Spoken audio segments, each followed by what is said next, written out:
예수님께서 예루살렘에 입성하셔서 낙이 타시고 예루살렘에 들어가신 종려 주일입니다. 예루살렘에 입성하신 후 예수님은 마지막 만찬을 제자들과 함께 나누시고, 그리고 십자가에 달리시고 죽으시고 부활하신 그 극적인 사건들이 이번 한 주간에 이루어집니다. 이 한 주간을 우리가 고난의 주간이라 그렇게 말하기도 합니다. 이 사순절의 마지막 한 주간, 그래서 우리가 영어로는 Holy Week, 거룩한 주간이라 그렇게 말하기도 합니다. 기독교사에 큰 족적을 남긴 아타나시우스 감독은 이 마지막 한 주간을 홀리 파스칼 위크라 그렇게 불렀습니다. 거룩한 유월절 주간이라 그렇게 말을 했습니다. 이 고난 주간을 우리가 맞이해서 오늘 여러분들에게 그리스도의 남은 고난과 영광이라는 제목으로 말씀을 증거하면서 함께 은혜를 나누고자 합니다. 그리스도의 남은 고난이라 해서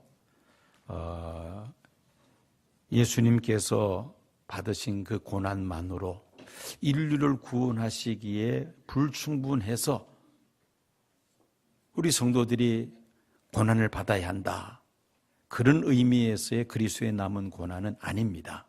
여러분들 오해하지 마시기 바랍니다. 예수님께서 십자가에 달려 죽으심으로 우리 죄값을 대신 치르시기 위하여 예수님이 받으신 그 고난은 충분한 고난이었죠. 로마 천주교에서는 이 말씀을 가지고, 그리스도의 남은 고난이라는 이 말씀을 가지고 예수님의 속죄적 고난이 불충분하다고 하면서 그의 남은 고난은 성도들의 고난을 통해서 보충된다고 주장을 합니다. 여기서 이제 로마 천주교의 은공의 저장이라는 교리가 생깁니다. 그런데 우리 기독교에서는 이 은공의 저장이라는 교리를 받아들이지 않습니다. 예수님 십자가에 달려 돌아가심으로 우리를 구원하시기에 충분하시다는 것이, 더 이상 어떤 다른 고난이 필요 없다는 말입니다. 또 어떤 사람은 정반대로 인류를 구원하시기 위해서 예수님께서 고난을 다 받으셨기 때문에 우리 사람들이, 그리스도인들이 받아야 할 고난은 더 이상 없다, 성도들은 그저 예수 믿고 복만 누리면 된다라고 주장하는 사람도 있는데, 이것도 잘못된 주장이죠. 왜냐하면 성경은 신실한 그리스도인들이 이 세상에서 받게 될 고난에 대해서 분명하게 말씀하고 있기 때문입니다. 온 인류를 죄 가운데서 건져내시기 위한 예수님의 속죄적 고난은 이미 십자가에서 다 담당하셨습니다. 그래서 예수님께서 십자가에서 운명하실 때 마지막으로 뭐라고 말씀하셨죠? 다 이루었다라고 말씀하십니다. 온 인류를 죄 가운데서 건져내시기 위하여 예수님께서 하실 일은 다 완수하셨다는 말씀입니다. 그리스도의 남은 고난이란 이 십자가의 공로가 땅끝까지 전파되기 위해서 성도들이 담당해야 할 몫의 고난이 있다는 그런 측면에서 우리가 그리스도의 남은 고난을 우리가 생각을 해야만 합니다. 자, 그리스도의 남은 고난이란 어떤 것이냐? 먼저는 예수 믿는 믿음 때문에 받는 고난이 바로 그리스도의 남은 고난입니다. 우리 사회의 안티기독교, 반기독교 세력이 기회만 포착되면은 기독교를 음해하고 비방하는 일에 열을 올리고 있습니다. 때로는 성도들이 사회생활하면서 예수 믿는다는 것을 숨기고 싶을 그런 때도 없지 않아 있습니다. 물론 안티기독교 세력들에게 비방의 빌미를 제공한 우리 기독교에도 문제가 없는 것은 아닙니다마는 이 기독교를 비방하는 일에 혈안이 되어 있는 그들에게는 교회 분쟁, 교회 지도자들의 교권 싸움, 교회에서 발생되는 여러 가지 비리들, 이런 것들이 바로 비방의 빌미가 되고 있습니다. 그러나 우리가 분명히 알아야 할 것은 교회에 이런 비방의 빌미가 없다 할지라도 안티기독교 세력은 항상 어느 시대든지 존재하며 또 성도들을 박해하고 있다는 사실입니다. 우리가 살고 있는 이 세상에 대한 영적 배경, 성경을 바탕으로 한 영적 배경을 살펴보면 하나님께서 세상을 창조하실 때는 하나님 보시기에 심히 아름다운 세상으로 하나님이 창조하셨죠. 그런데 하나님의 말씀을 불순종하고 죄를 범하며 하나님을 떠나 타락한 인류는 그만 영원히 죽을 수밖에 없는 그런 운명이 되고 말았으며 이 세상은 낙원에서 신락원으로 전락하고 맙니다. 죄로 인하여 죽을 수밖에 없는 인생이 되고 말았으며 사람들은 죽기를 두려워함으로 일평생 사망의 권세를 잡은 자 마귀에게 종노릇하며 살아가고 있습니다. 즉 이 세상은 마귀의 권세 아래에 있는 세상이라는 말입니다. 그래서 성도들이 예수 믿는 믿음 때문에 이 세상에서 고난받는 일들이 종종 있습니다. 적당하게 세상과 타협하는 사람들은 사실 이 고난을 겪지 않습니다. 왜? 고난이 다가오기 전에 타협해버리고 말기 때문입니다. 어떤 사람들이 고난을 받느냐? 끝까지 믿음으로 살려고 애를 쓰는 사람, 이런 사람들이 예수 믿는 믿음 때문에 고난을 겪게 됩니다. 예수님께서도 제자들에게 세상에서는 너희가 환난을 당하나 담대하라, 내가 세상을 이겼노라 말씀하셨습니다. 바울은 무릇 그리스도 예수 안에서 경건하게 살고자 하는 자는 박해를 받으리라고 디모데후서 3장 12절에 말씀하고 있습니다. 그러므로 우리가 세상 살면서 예수 믿는 믿음 때문에 핍박이나 고난이나 어려움이 다가올 때 그것을 이상한 것으로 생각할 것이 아니라 내가 예수 믿는 믿음 때문에 겪게 되는 너무나도 당연한 고난이라고 믿음으로 받아들이시기를 바랍니다. 이것이 바로 우리가 그리스도인들이 이 세상에서 믿음 때문에 우리가 받게 되는 고난인 것입니다. 두 번째는 교회를 위하여 봉사하면서 받는 고난이 있습니다. 교회는 세상에서 하나님께로부터 부르심을 받은 이 성도들의 공동체가 바로 교회입니다. 하나님께서 교회를 세우신 목적이 분명합니다. 인간의 범죄로 인하여 사단의 권세 아래 살고 있는 사람들을 구원하고 교회를 통하여 하나님 나라를 확장해 나가는 것, 이게 바로 교회의 사명이죠. 교회 존재의 목적입니다. 교회를 세워나가고 교회의 사명을 감당하기 위하여 성도들이 각자가 맡은 그 직분을 따라서 봉사활동을 열심히 합니다.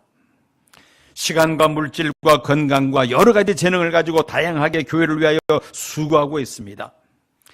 내가 예수 믿지 않았다면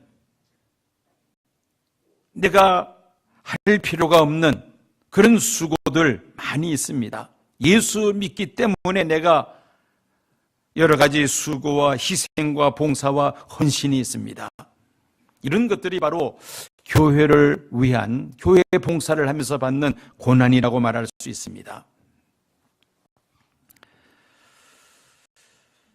한국 교회의 전성기라 부를 수 있는 1970년, 80년대까지만 하더라도 우리나라가 경제적으로 썩 넉넉지를 못했습니다. 그렇지만 성도들은 정말 뜨겁게 기도했고 전도했고 또 교회를 위하여 봉사했습니다. 있는 힘을 다하여 헌금을 하면서 성전을 건축하며 또한 한국 교회는 선교 역사상 유례없는 부흥의 역사를 일궜습니다. 수많은 선교사들을 해외에 파송을 했습니다. 교회를 위하여 복음을 위하여 그리스도의 남은 고난을 육체에 채워나가고자 하는 수많은 성도들의 그 눈물의 기도와 헌신과 그 수고가 있었기 때문에 우리 한국 교회가 놀라운 부흥의 역사를 이루었던 것입니다. 오늘도 마찬가지로 교회를 위하여 수고하는 성도들이 많이 있습니다. 단적인 예로 이 주일 예배를 위해서 많은 성도님들이 수고하고 있죠. 교회학교 교사, 찬양대, 기악부, 방송실, 강단, 미화, 식당 봉사, 차량 운행, 주차 관리, 예배위원 등등 많은 성도들이 교회 곳곳에서 이 예배를 위해서 봉사를 합니다. 여러분들의 교회를 위한 수고와 봉사와 헌신이 있기에 매주일 성도들이 쾌적한 환경 속에서 정말 하나님 앞에 영광을 돌리며 또 하나님께서 공급하시는 신령한 은혜를 공급받으며 성도의 교제를 나누면서 우리가 믿음 생활을 열심히 하고 있는 것입니다. 교회를 위하여 수고하는 성도들의 이 봉사와 헌신, 이것이 없다면 오늘 교회가 존재할 수가 없죠. 주님의 몸된 교회를 위하여, 예수님을 머리로 삼는 교회를 위하여 우리가 많은 수고와 희생과 봉사와 헌신과 고난을 우리가 감수하기 때문에 하나님의 교회가 든든하게 서가게 되는 줄로 믿습니다. 세 번째로 복음을 전하면서 받는 고난이 있습니다. 하나님께서 우리 사람들을 구원하시는데 하나님께서 직접 사람들에게 나타나셔서 구원하시지 않습니다. 전도라는 방법을 통하여 사람을 통해서 하나님은 구원하시기를 기뻐하신다고 성경에 말씀하고 있습니다. 바로 이 믿지 않는 사람들을 하나님 앞으로 인도하기 위해서는 전도자들의 그 중간에 수고가 있어야만 합니다. 이 수고를 성경은 해산의 수고로 비유하고 있죠. 먼저는 믿지 않는 사람들에 대한 사랑과 관심이 우리에게 있어야만 합니다. 그냥 그대로 내버려 둔다면 지옥으로 떨어질 수밖에 없는데, 내가 전도해서 예수 믿고 구원받고 하나님 나라 가게 해야 한다는 그 마음에 사랑과 관심이 있을 때 비로소 우리 입술에서 전도가 시작이 됩니다. 또 전도하려면 시간을 내야만 합니다. 시간을 내어서 전도하고자 하는 대상자를 찾아가서 만나야 하죠. 때로는 우리의 물질로 또 희생해야만 합니다. 전도하기 위해서 찾아갈 때 빈손으로 갈 수 없어서 작은 선물이라도 사서 가게 되며 만나서 차를 대접하거나 또 식사를 대접하는 경우도 있습니다. 또 전도하면서 상대방으로부터 자존심 상하는 불쾌한 일을 당할 때도 있습니다. 참고 인내하며 우리가 수고와 희생을 아끼지 아니할 때에 그 불신 영혼들을 하나님 앞으로 인도할 수가 있습니다. 전도하면서 받게 되는 이 고난, 이것이 바로 그리스도의 남은 고난이라는 말씀입니다. 전도는 눈에 보이지 않는 마귀와의 영적 전쟁입니다. 마귀의 권세에 있는 사람을 하나님의 자녀로 이끌어 오고자 할 때는 마귀가 가만히 있지 않습니다. 영적 싸움이 벌어집니다. 이 싸움에서 이기기 위해서는 우리는 기도로 준비해야 합니다. 사람의 힘으로는 이 마귀와의 영적 싸움의 소리가 이길 수 없기 때문이죠. 전도를 위해서는 이런 수고와 고난들을 우리가 감수해야 합니다. 이것이 바로 그리스도의 남은 고난입니다. 골로새서는 바울이 복음을 전하다 붙잡혀서 로마의 옥중에서 쓴 옥중 서신입니다. 이 골로새 교회는 바울이 직접 한 교회는 아니지만은 바울이 에베소에서 3년 머물면서 두란노 소원에서 하나님의 말씀을 가르칠 때에 그때 바울의 동역자인 에바브로에 의해서 개척된 교회가 바로 이 골로새 교회였습니다. 사도 바울은 복음을 전하기 위하여 교회를 세우기 위하여 그리스도의 남은 고난을 그 로마의 감옥에서 자신의 육체에 채워나가고 있었던 것입니다. 바울이 같은 수고 그리스도의 남은 고난을 통해서 하나님의 교회들이 든든하게 서가게 되었으며 또한 교회가 더욱더 확장될 수 있었던 것입니다. 2000년 기독교 역사 속에서 수많은 믿음의 선진들이 교회를 든든히 세우기 위하여 감옥에 갇히는 것은 물론이거니와 심지어 자신의 생명까지 바치면서 그리스도의 남은 고난을 자신의 육체에 채워나감으로 인하여 하나님의 교회가 든든하게 세워졌던 것입니다. 온 인류를 죄 가운데서 구원코자 하시는 성부 하나님의 뜻을 이루시기 위하여 성자 하나님 예수님은 인간의 몸을 입으시고 이 세상에 오실 뿐만 아니라 마지막에 십자가에서 달려 돌아가셨습니다. 십자가 형벌만큼 무섭고 고통스러운 죽음은 없습니다. 로마 제국의 문인이면서 정치가였던 키케로는 십자가는 가장 잔인하고도 소름 끼치는 사형이기 때문에 몸을 떨면서 전율하지 않고서는 십자가를 바라볼 수가 없다라고 그는 말을 합니다. 십자가는 로마 시대의 가장 악한 죄인을 사형해서 하는 형틀로서 모든 사람들이 무서워했던 형벌이었던 것입니다. 이 십자가에 예수님은 달려 돌아가셨습니다. 시인 박도진은 갈보리의 노래라는 시에서 십자가를 지신 예수님을 이렇게 노래했습니다. 마지막 내려덮는 바위 같은 어둠을 어떻게 당신은 버틸 수가 있었는가? 뜬물 같은 치욕을, 불붙는 분노를, 애어내는 비애를, 물새 같은 고독을 어떻게 당신은 고통을 견딜 수 있었는가? 중간은 생략을 하겠습니다. 쾅쾅 못을 받고 창끝으로 겨누고 채찍질해 때리고 입맞춰 배반하고 메어 달아 죽이려는 어떻게 그 원수를 사랑할 수 있었는가? 어떻게 당신은 강할 수 있었는가?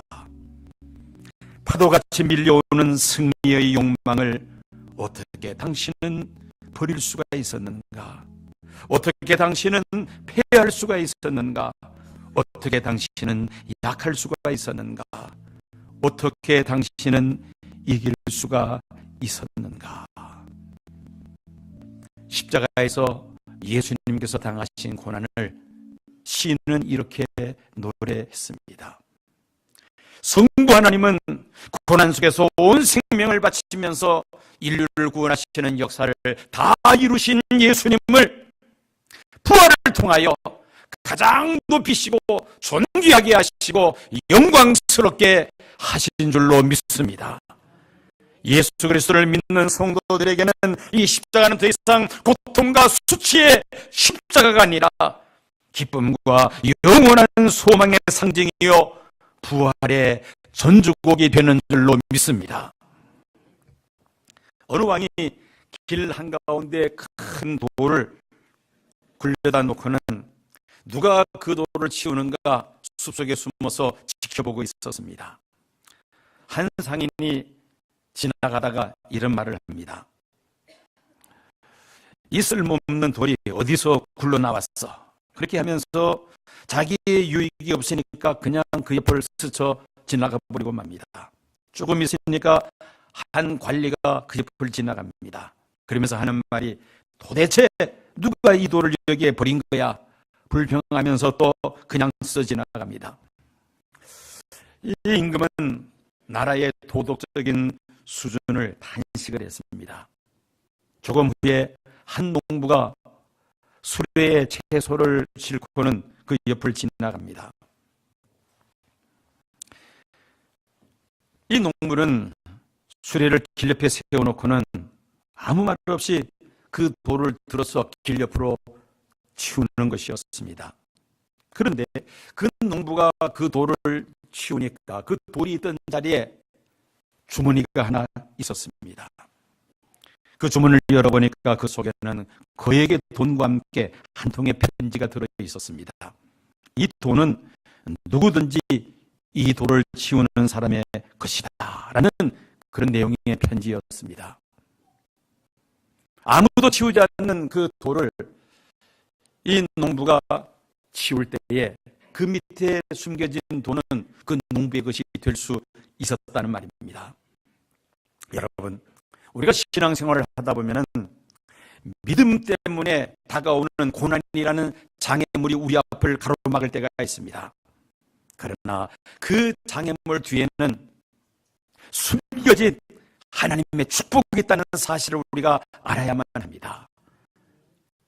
내가 재수가 없어서 이런 쓸데없는 고난을 받는다, 이렇게 우리가 불신적인 생각을 가져서는 안 됩니다. 예수 믿는 믿음 때문에 우리 앞에 다가오는 이 고난, 내가 짊어지고 가야 되겠다. 그리고 그 무거운 짐을 질 때에 반드시 그 뒤에는 숨겨진 하나님의 축복이 있을 줄로 믿습니다.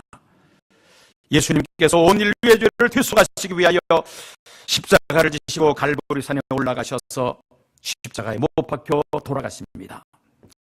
온몸이 찢어지는 그 아픔과 수치와 멸시와 조롱을 당하시면서 예수님은 십자가에 달려 돌아가십니다.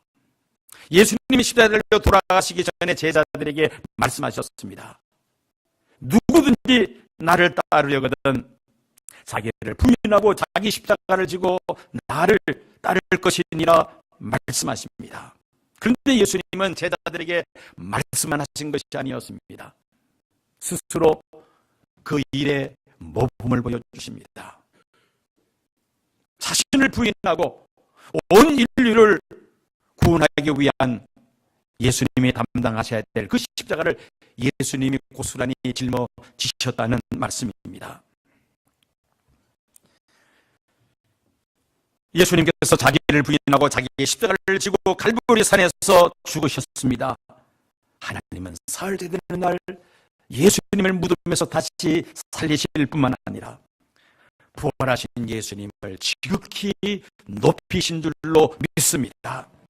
모든 이름 위에 뛰어난 이름을 주사 모든 사람들이 예수 이름 앞에 무릎을 꿇게 하시고 모든 사람이 입으로 예수를 주라 시인하게 하셨습니다.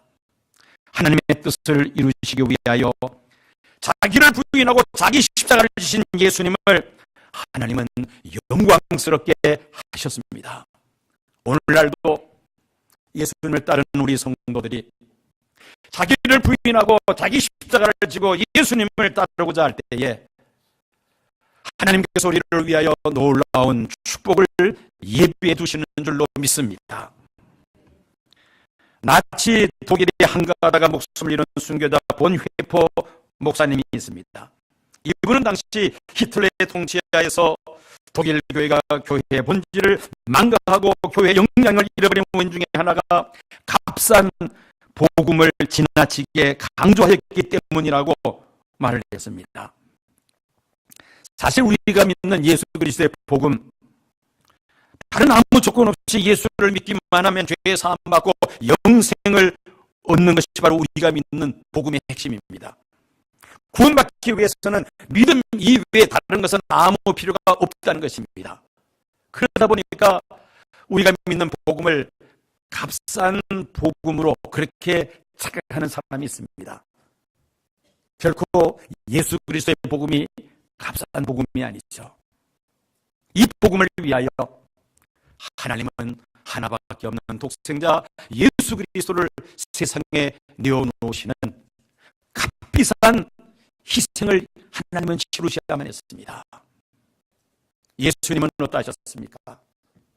하나밖에 없는 생명을 우리의 죄값을 대신 치르시기 위하여 십자가에 내어놓으시는 정말 이 값비싼 희생이 있었기 때문에 우리가 구원받게 된 것이 아닙니다. 결코 우리가 믿는 복음이 값싼 복음이 아닙니다. 돈으로 살 수 없는 그런 복음이라는 말씀인 것입니다. 또 우리가 생각이 될 것은 우리가 이렇게 편안하게 예배 드릴 수 있게 된 것은 우리의 신앙의 선배들이 얼마나 값비싼 그 고난의 대가를 치르야만 했습니까? 수많은 믿음의 선진들이 생명을 바쳐가면서 값비싼 희생을 치르기 때문에 오늘 우리가 예수를 믿고 이렇게 은혜롭게 평안하게 하나님 앞에 예배드리게 된 줄로 믿습니다. 결코 값싼 복음이 아니라는 말씀입니다. 현대 교인들은 너무나도 쉽게 예수를 믿으려고 또 너무 쉽게 구원을 받고자 합니다. 믿음 때문에 겪게 되는 고난을 이야기하면 다들 외면합니다. 그렇잖아도 힘이 들고 어려운 세상 살이에 지쳐서 위안받고 싶어서 교회에 나왔는데 왜 교회에 와서도 고난에 대해서 이야기를 하느냐, 반문하는 성도들이 가끔씩 있습니다. 분명한 것은 성도들에게도 예수 믿는 믿음 때문에 겪게 되는 고난이 있다는 것입니다. 이것은 선택이 아니라 필수입니다. 때로는 개인적으로나 교회를 위하여 또 복음을 전하기 위하여 감당해야 할 그리스도의 남은 고난이 있다는 사실을 잊어서는 안 됩니다. 우리가 하나님을 섬기면서 이 그리스도의 남은 고난을 잘 감당해야 할 이유가 있습니다. 이 고난을 잘 감당한 자들에게는 부활의 기쁨과 영생의 소망과 또한 하나님 나라에서의 상급이 예비되어 있기 때문인 것입니다. 바울은 주님의 몸된 교회를 세우기 위하여 그리스도의 남은 고난을 자신의 육체에 채우는 일을 억지로 마지못해서 하는 것이 아니라 기쁨으로 그 일을 감당한다고 오늘 본문 말씀에서 증거하고 있습니다. 그 이유는 그리스도의 남은 고난을 육체에 채워나가는 자에게는 부활의 영광과 또한 상급이 준비되어 있음을 믿기 때문인 것입니다. 고난 주간을 맞이하여 우리도 교회를 위하여 그리스도의 남은 고난을 내 육체에 채우는 일을 기쁨으로 감당하고자 하는 각오가 새로워지시기를 축원합니다. 뿐만 아니라 또한 예수 그리스도의 복음을 전하기 위하여 그리스도의 남은 고난을 내 육체에 채워나가고자 하는 그런 마음의 각오도 있어야 될 것입니다. 오는 주일 우리가 부활절을 맞이하여 총동원 주일로 예배를 드리고자 합니다. 어린아이들로부터 시작해서 장년 성도에 이르기까지 세대 통합을 해서 이 대배실에서 함께 예배를 드릴 것입니다. 그동안의 신앙생활을 하다가 도중하찬 가족들과 친지들이 있으면은 여러분들 꼭 보면에서 모시고 나오시기 바랍니다. 때로는 필요하면은 복음을 전하면서 우리가 담당해야 될 그리스도의 남은 고난을 우리가 감수해야 할 것입니다. 우리 각 목장의 목원들 가운데 장기 결석자들이 있습니다. 아무리 바쁘고 어려워도 부활절만큼은 찾아가서 군문하여 함께 하나님 앞에 나와 예배드리기를 우리가 고민할 수 있어야 하겠습니다. 총동원하기 위해서는 그리스도의 남은 고난을 우리 육체에 채우고자 하는 그런 마음의 결심이 반드시 있어야 한다는 말씀입니다. 그리스도의 남은 고난과 영광, 이 설교 제목을 여러분들이 한 주 동안 깊이 묵상하시면서 어떤 분들은 금식하면서 또 어떤 분들은 또 다른 방법으로 내가 교회를 위하여 하나님 나라 확장을 위하여 또 전도하기 위하여 여러 가지 유형의 그리스도의 남은 고난을 여러분들이 기쁜 마음으로 몸소 감당하기를 힘쓰심으로 인하여 오는 주일날 부활절을 맞이하여 부활의 기쁨과 감격과 감사가 넘쳐나는 부활절이 되시기를 축원합니다. 말씀